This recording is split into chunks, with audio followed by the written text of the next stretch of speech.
Welcome guys. আজকে আমরা রসায়নের তৃতীয় অধ্যায় পড়ব, পদার্থের গঠন, স্ট্রাকচার অফ ম্যাটার।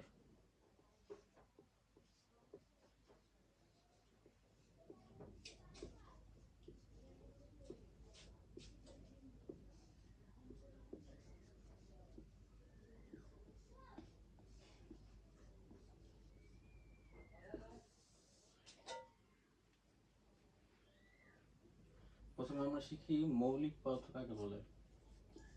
যে পদার্থকে ভাঙলে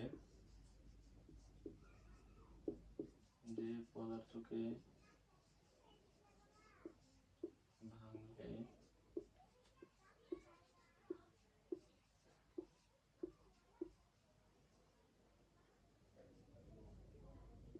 সেই পদার্থ ছাড়া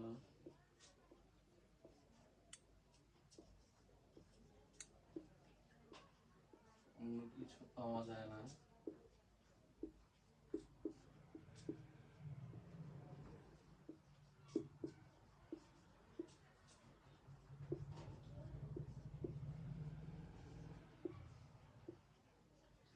তাকে মৌলিক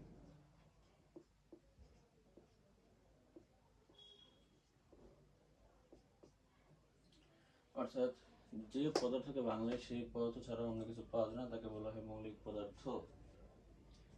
যেমন nitrogen, phosphorus, carbon, oxygen, helium, calcium. এই পর্যন্ত 118টি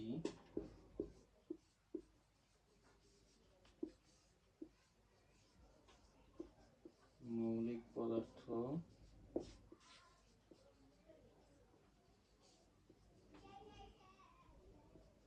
আবিষ্কৃত হয়েছে।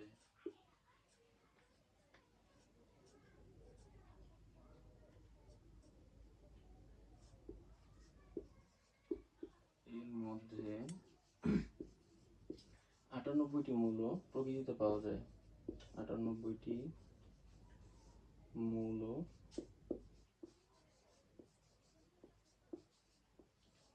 প্রকৃতিতে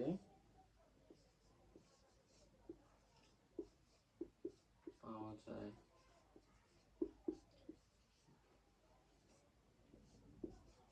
বাকি মৌলগুলো এই 98টার বাইরে যে মৌলগুলো আছে তার মধ্যে 118টা, এই 98টা মৌলের বাইরে যে মৌলগুলো পাওয়া যায়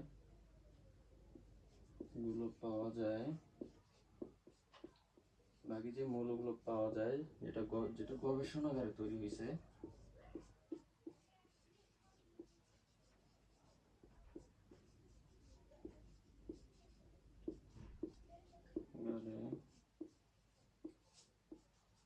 তৈরি হয়েছে এদেরকে কৃত্রিম মৌল বলা হয়। কৃত্রিম মৌল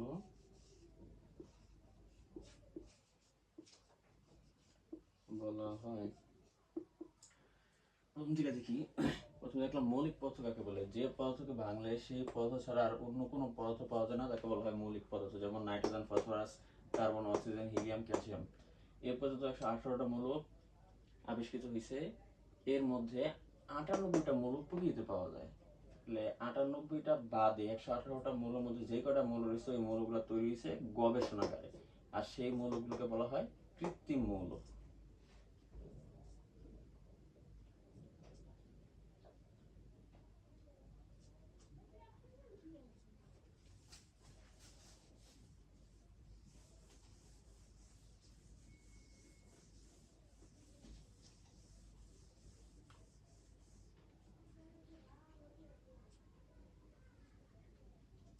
এবার সে যৌগিক পদার্থে। যে পদার্থকে ভাঙলে দুই বা দুইয়ের অধিক মৌল পাওয়া যায় তাকে যৌগিক পদার্থ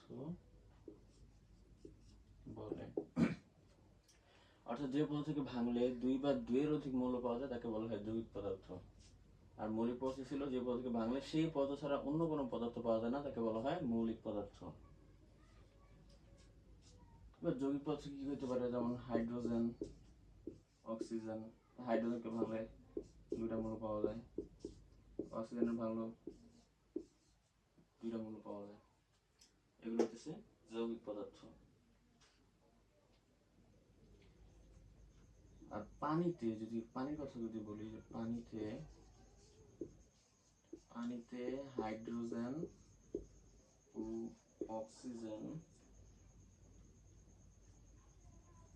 অক্সিজেনের পরমাণুর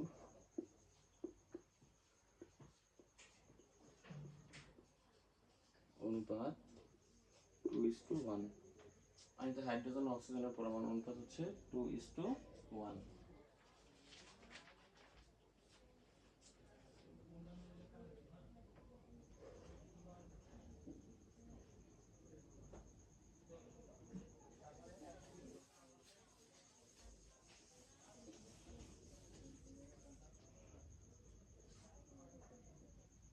এবার আমরা শিখব অণু। অণু কাকে বলে? 2 বা 2 এর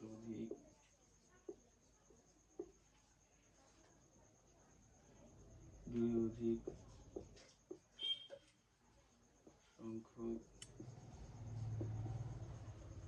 পরমাণু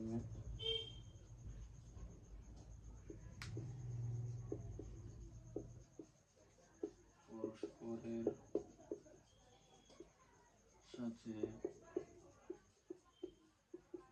সাথে রাসায়নিক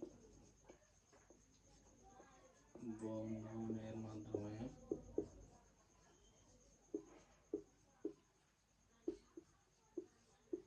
যুক্ত থাকলে তাকে অণু বলে। অর্থাৎ 2 বা 2 এর অধিক সংখ্যক পরমাণু যদি পরস্পরের সাথে রাসায়নিক বন্ধনের মাধ্যমে যুক্ত থাকে তাহলে আমরা তাকে বলবো অণু।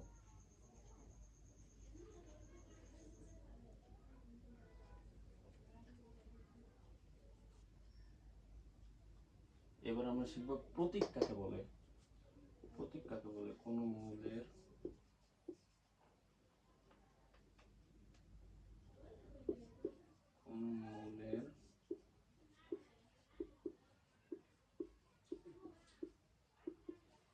ইংরেজি বা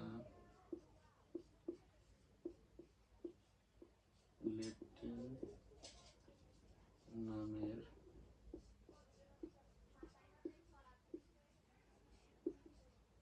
সংক্ষিপ্ত রূপকে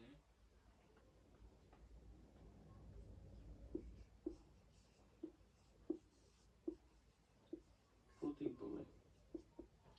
কোন মৌলের ইংরেজি বা ল্যাটিন নামের সংক্ষিপ্ত রূপকে বলা হয় প্রতীক। এবার আমরা শিখব সংকেত কাকে বলে।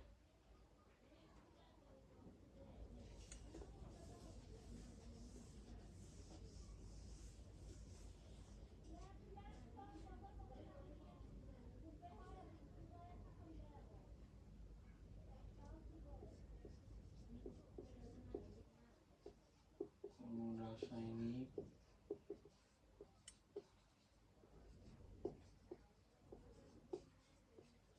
বা যৌগিক পদার্থের অণুর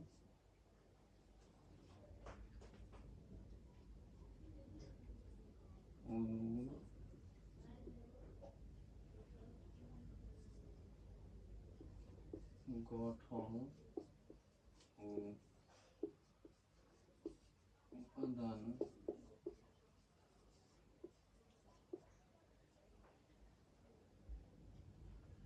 মৌল সমূহ সংক্ষেপে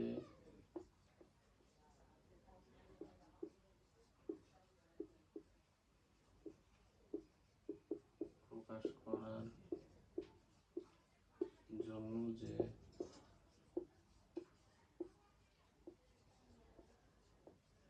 প্রতীক ব্যবহার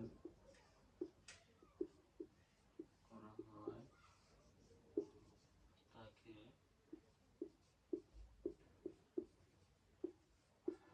সংকেত বলে। অর্থাৎ সংকেত কাকে বলে? কোন রাসায়নিক বা যৌগিক পদার্থের অণুর গঠন ও উপাদানের মৌলসমূহকে সংক্ষেপে প্রকাশ করার জন্য যে প্রতীকগুলো ব্যবহার করা হয় তাকে বলা হয় সংকেত।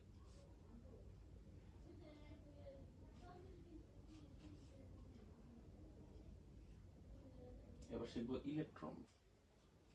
ইলেকট্রন হলো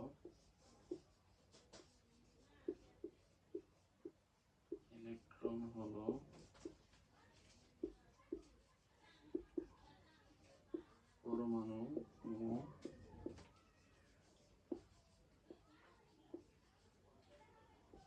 মৌলিক পদার্থের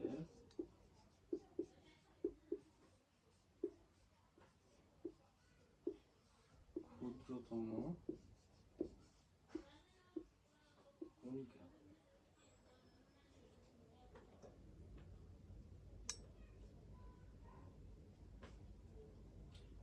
ইলেকট্রন হলো পরমাণু ও মৌলিক পদার্থের ক্ষুদ্রতম কণিকা। তোমাদের ইলেকট্রনের সংজ্ঞা চাই তখন তোমরা এটা লিখতে পারবা যে ইলেকট্রন হলো পরমাণু ও মৌলিক পদার্থের ক্ষুদ্রতম কণিকা।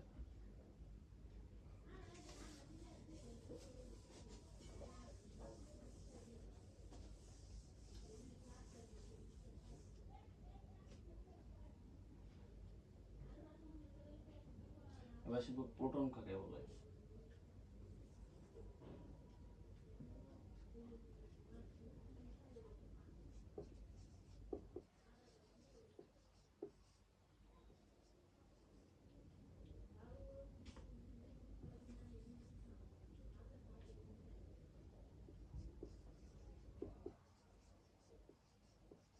পরমাণুতে ধনাত্মক চার্জ বিশিষ্ট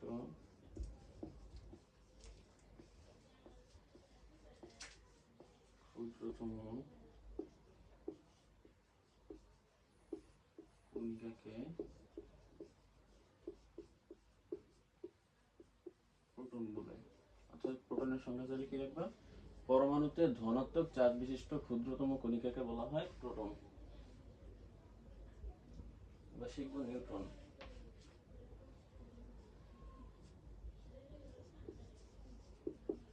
পরমাণুতে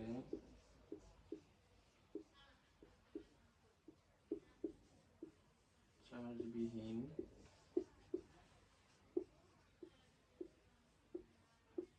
ক্ষুদ্রতম কণিকাকে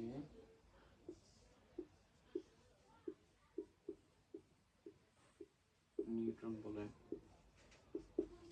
পরমাণুতে চার্জবিহীন ক্ষুদ্রতম যে কণিকা থাকে তাকে বলা হয় নিউট্রন।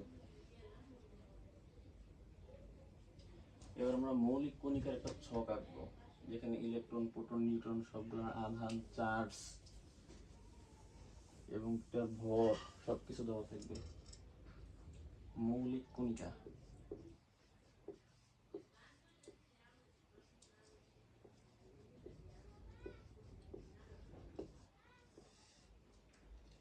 মৌলিক কণিকার জন্য প্রয়োজনীয় ছক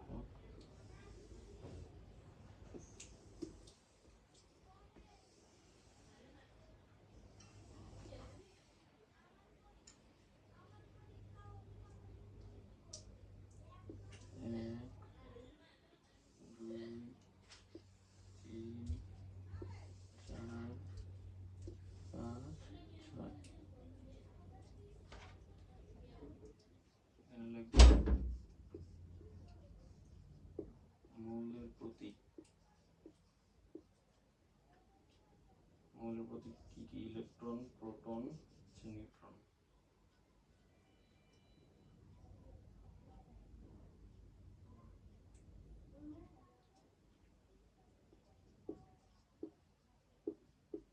প্রকৃত আধান বা চার্জ। ইলেকট্রন আধান কত? -1.6 ইন্টু 10⁻⁻19 কুলম্ব। প্রোটনের +1.60 ইন্টু 10⁻⁻19 কুলম্ব। আর নিউট্রনের প্রকৃত আধানের চার্জ 0। এবার লিখি প্রকৃত ভর।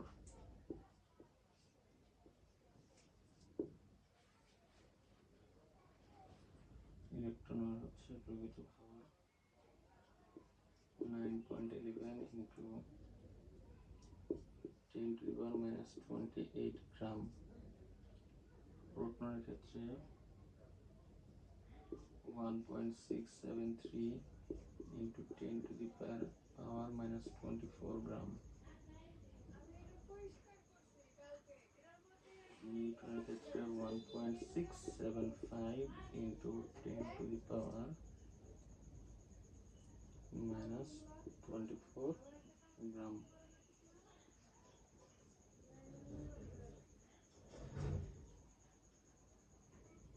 এবার শিখব আপেক্ষিক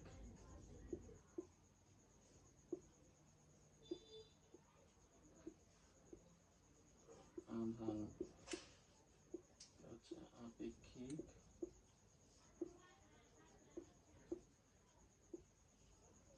ভর। আপেক্ষিক আধান ইলেকট্রনের -1, প্রোটনের +1 আর নিউট্রনের 0। আর আপেক্ষিক ভর হচ্ছে ইলেকট্রনের 0, প্রোটন 1, নিউট্রন 1। এই হচ্ছে তোমাদের মৌলিক কণিকা সমূহের যে আধান, চার্জ, আপেক্ষিক আধান এবং আপেক্ষিক ভরের একটা ছক। এই ছকের ভিতর আমরা মৌলের প্রতীক ইলেকট্রন, প্রোটন, নিউট্রন পাইছি। এই ই মানে হচ্ছে ইলেকট্রন, আর পি মানে হচ্ছে প্রোটন, আর এন মানে হচ্ছে নিউট্রন। তো ইলেকট্রনের আধান বা চার্জ কত? -1.6 ইন্টু 10⁻⁻19 কুলম্ব। আবার প্রোটনের আধান বা চার্জ +1.60 ইন্টু 10⁻⁻19 কুলম্ব। নিউট্রনের আধান বা চার্জ 0।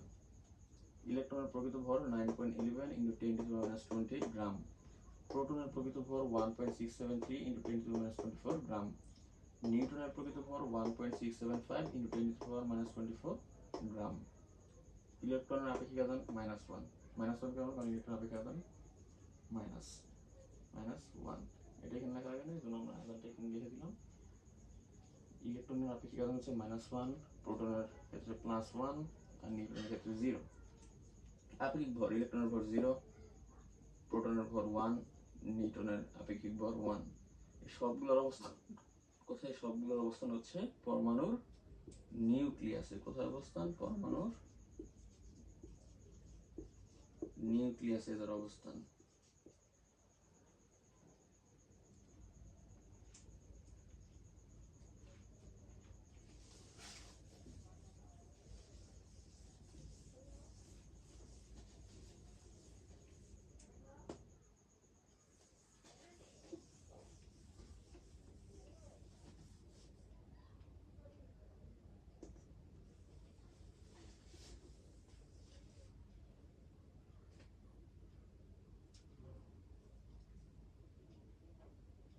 এবার আমরা শিখব পারমাণবিক সংখ্যা কাকে বলে।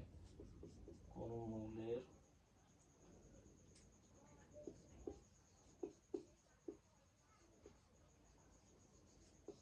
মৌলের একটি পরমাণুর নিউক্লিয়াসের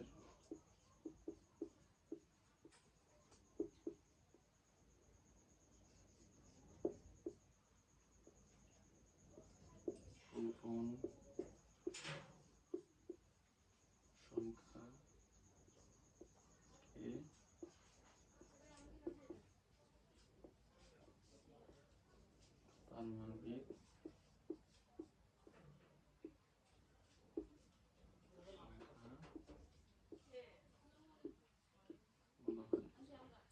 অর্থাৎ কোন মৌলের একটি পরমাণু নিউক্লিয়াসের যে প্রোটন সংখ্যা সেটা হইতেছে ওই মৌলের পারমাণবিক সংখ্যা।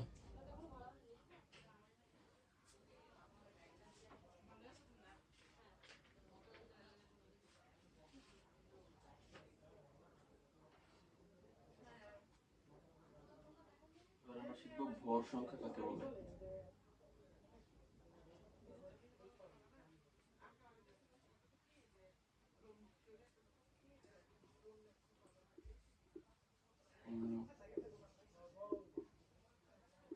পরমাণুর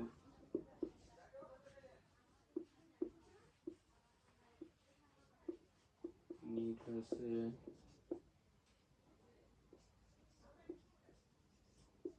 উপস্থিত প্রোটন ও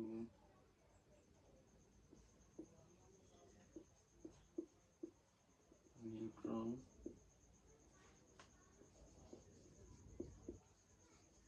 সংখ্যার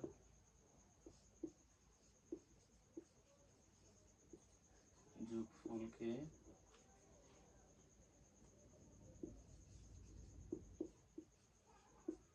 ভর সংখ্যা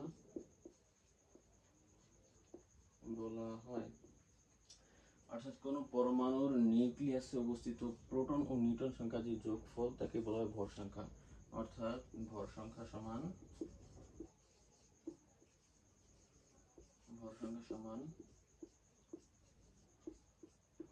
প্রোটন যোগ নিউট্রন। বুঝতে পারছি, ভর সংখ্যা সমান হচ্ছে প্রোটন যোগ নিউট্রন। প্রোটন ও নিউট্রন সংখ্যার যোগফলকে বলা হয় ভর সংখ্যা। উদাহরণস্বরূপ আমরা যেখানে একটা মৌল নেই সোডিয়াম, সোডিয়ামের ভর সংখ্যা কত? 23, পারমাণবিক সংখ্যা 11। এটা কি? এটা হইতেছে পারমাণবিক সংখ্যা। আর এটা কি? এটা হইতেছে ভর সংখ্যা।